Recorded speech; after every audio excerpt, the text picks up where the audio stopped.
Hi friends, hope you are doing well. I'm Dr. Ganguly. Welcome to my channel. So today I'm going to discuss about the advantages of doing a direct PhD, and direct PhD is a degree you do straight after your bachelor's degree. So essentially this is something you can do at more and more universities, is that if you have a bachelor's degree you can directly go and do a PhD. You can skip the master's degree process. So let us look at some of the good points about this, and then I'm going to discuss a set of bad points about this in a different video. So let us begin, and I'm going to discuss this in 5 points. So point number 1 is you save a lot of time. Now typically if you do a master's degree followed by a PhD, the master's would take you about 2 years, and then the PhD may take you 3 to 5 years. So the total time in graduate study is something like 7 years or even more. And if you do a direct PhD, you may be able to get your PhD in as less as 3 years. So you can finish your bachelor's degree, and then after 3 years you are done with the PhD, and typically within 4 to 5 years of your bachelor's degree. So you do save a lot of time.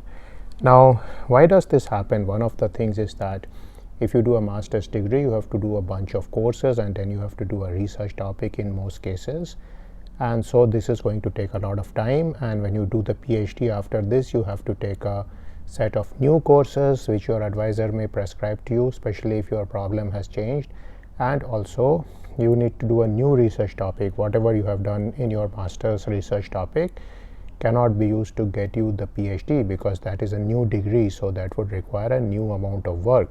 So essentially you end up doing a small amount of PhD and then a full PhD, because I would say that in most cases the master's thesis counts as 1/4 to almost 1/3 of a PhD thesis, depending on the student. So I have seen some students who have done such good work in their master's degree thesis that it could probably be something like half of a PhD work, and many of these guys even publish papers from their work. So if they were to be part of the direct PhD program, they could easily have finished their PhD in the process. And this is one of the reasons why some people have a conversion theory where you can convert your master's into a PhD degree. So if you feel that your MS degree is going very well, you can ask your supervisor that can you just go and get the PhD, because then you can use all this work, all the papers you have written in your PhD also.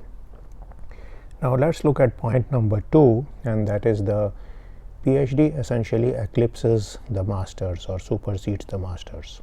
So if you are finally going to do the PhD, whatever master's you have picked up in the process, not many are going to take a look at this, and especially if this master's happen to be in a very similar discipline. Say you did your master's in mechanical engineering and PhD is also in the same field, then essentially you have to some extent spend this time, maybe 2 years, even 3 years, in doing the master's degree. And when people look at your CV or your resume, they are only going to spot the PhD degree. So certainly the advantage of having any master's degree is largely removed if you have a PhD degree. So that's something to keep in mind. Now point number 3 is that you get better research problems, and this is because most of the PhD supervisors reserve their better research problems for the PhD students. If they have written any grants or proposals and obtained money, essentially the good proposals are always for the PhD students. They always like to have PhD students to do the research work, because do remember, a master's degree guy is only there for 1 or 2 years, so how can they contribute enough for a proposal which typically spans 3 years or more? So what often happens is that the master's degree guys get side projects or some side exploration which the professor wants to do. Maybe he wants to explore a new area, maybe he has some problem, some code where you need to add a few terms and rerun this code and check out some formulations. So essentially you get these kind of support role research problems rather than the deep research problems which are typically reserved for the PhD student. And the reason for this is that PhD requires novelty. So when the PhD student has to go to his defense, he has to show that the work is substantially novel, whereas the master's degree student simply has to show that he has learned the art of doing research. So what happens is that the PhD guys get the good research problems. Now the next issue is better thesis advisors, and this happens because there are many eminent professors, renowned professors, good professors who may not even have the time to guide or supervise master's degree student. So what happens is that the professors who are highly renowned, they often supervise only PhDs and postdocs. So in case you want to work for a renowned professor, a professor who has got some big prizes, maybe Nobel prizes or any other prizes, you will always find that they will be amenable to you if you are a PhD student, because remember, they are putting in a lot of time on you, and so they want a lot of output from you. And if you work somewhere for 3 to 5 years, the impact you make is much more. So I would say that it's always better idea to go for a direct PhD and join with such a renowned professor if you are somebody who has already made up his mind to do the PhD, because during the MS you may not get such a good advisor. So this is again something to keep in mind. Finally, I would say that if you join the university or lab as a PhD, you get to work more closely with the postdocs and with the professors compared to if you are a master student. If you are a master student, you may not even get access to labs in many cases. You may have to wander around in the university and work at the generic computer centers and so on. You may not get to use the facilities of the professor in some cases.